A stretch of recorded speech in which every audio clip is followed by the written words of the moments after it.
किसी से कोई शिकायत? कोई नहीं। आपके भाई बहन? कोई नहीं। कोई रिश्तेदार? कोई नहीं। आपकी महबूबा? सिर्फ गानों में। आपने कभी किसी लड़की से प्यार किया है? कभी नहीं। ऐसा क्यों? कोई मिली नहीं। आपको किस किस्म की लड़की चाहिए? आप भारतीय, हिंदुस्तानी? एक्चुअली मुझे मालूम नहीं, क्योंकि वो सिर्फ ख्यालों में है, तस्वीरों में है, सामने कभी नहीं आई। आपको हिंदुस्तान गए कितने साल हुए? 5 साल।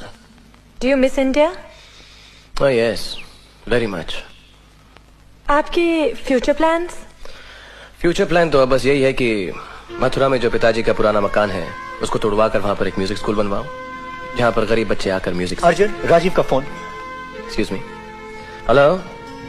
हाँ राजीव। अर्जुन, कहाँ हो तुम?